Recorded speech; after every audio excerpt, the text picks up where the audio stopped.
Hey folks, it's Marvin Cash, the host of The Articulate Fly, and we're back with another Southwest Virginia fishing report with Matt Reilly. How you doing, Matt? Oh, doing good, Marvin. Watching the rain come down and working on some flies and hoping the rivers don't come up too much further. Yeah, it's interesting. You know, I was talking to Ethan Martin at Tailtellers in Lynchburg, and, you know, he's getting the effects of the rain up in the mountains, but they didn't get very much rain in central Virginia. So it's pretty amazing how not that much of a distance, there's a pretty big difference in the weather situation. Yeah, it definitely seems like, from what I've seen the last couple of days, the further north you go in Virginia, the less rain they got. I mean, we got almost 5 inches on Saturday, and close to another inch this morning, into the afternoon. So things are pretty, you know, the smallmouth rivers are, well, everything was pretty much at flood stage Sunday and Monday. Yeah, they're coming down slowly. Trout streams are, you know, within a couple days of being back online, but yeah, it's pretty much out of commission for the moment. Yeah, and in terms of the New River, I would imagine, right, you're going to have dirty water going all the way through Claytor Lake and coming out the other side. Absolutely, yeah. So that the lower New will stay dirty probably for, you know, a couple of weeks. Unfortunately, that's what happens when we get those big dumps of rain. But everything else, you know, where there's not a lake involved, should clear up, you know, pretty normally. But I would expect it to be another, you know, it'll be on the other side of the weekend for sure. Yeah, and so, you know, talking about going up high and chasing trout, because it's about the only thing you can do in your neck of the woods. Do you like to nymph the edges, or do you prefer to fish streamers in this kind of a situation? I mean, I prefer to fish streamers if I can, especially if you've got the higher water and you've got the fish in the river to make it worthwhile. You know, I wouldn't mess with it too much on the real small streams, way up high, but the second order streams, you know, the bigger trout streams we've got around that have, you know, sizable fish, I'd certainly be doing some streamer fishing.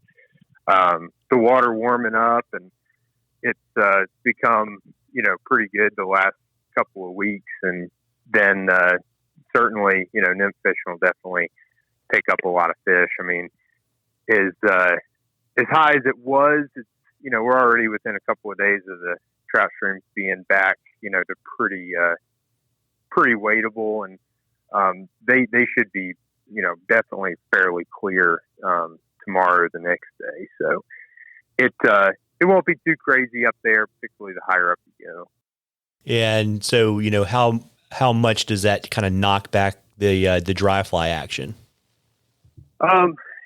You know, I definitely don't seem to get as much dry fly action, you know, obviously when it's real high and dirty, but you know, once they get down to certainly a wadeable flow, you know, fish will definitely be eating on top. We've had quill gordons the last couple of weeks, tan caddis more and more, and certainly, you know, we'll be seeing more of those over the next couple of weeks.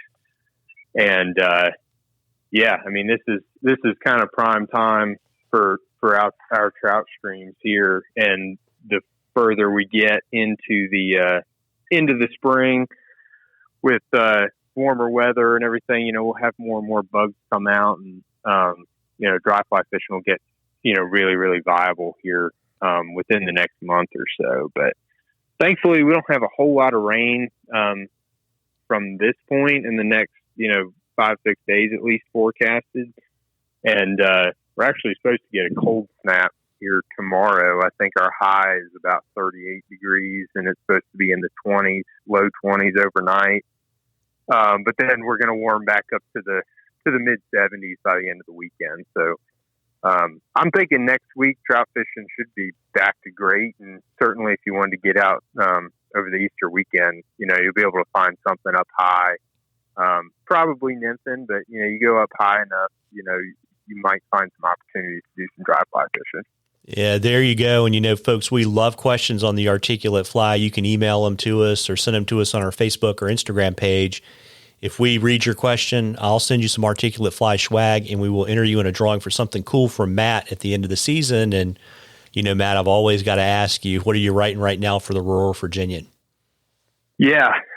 So right now I've kind of been waiting on it because I've been thinking about it just like a lot of people for several months now, but our whole mid-Atlantic region is going to see another brood X cicada hatch this spring, the 17-year cicada, and the epicenter is sort of the Northern Virginia, Maryland, Southern Pennsylvania area, which is within my readership, and then we've got some going on down here in East Tennessee too. And spring is here.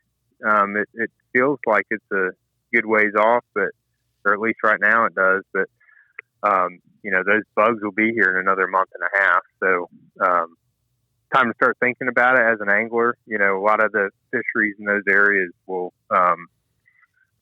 be pretty good if you can find bugs and fish in the same area. So that's pretty exciting. I'm looking forward to it, and I'm definitely going to be following it a little bit this spring.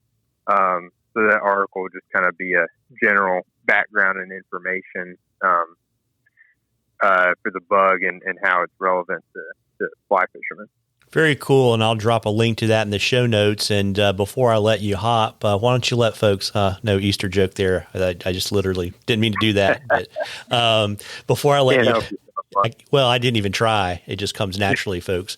Why don't you let folks know where they can find you? I know you're getting kind of super booked up on the smallmouth front, but maybe some folks can kind of help fill in some of those edges and some of the stuff on the other side of the summer. Sure. Yeah. No. Summer. August and September are still fairly open. That's what I'm kind of focused on booking right now. And that's really, that's prime time. Best topwater fishing of the year, typically. But I do still have some dates in April. 2 or 3 dates in May. 2 or 3 dates in June. 2 or 3 dates in July. And I like to remind people too that, our trout fishing stays great all summer, so if you're living in an area where you're, hanging up your trout rods in May or June, down Southwest Virginia, we have some pretty solid, wild trout mountain stream fishing all the way through the summer. But my contact info is all on my website, and that's MattReillyFlyFishing.com, and reach out however you like, and I look forward to hearing from people.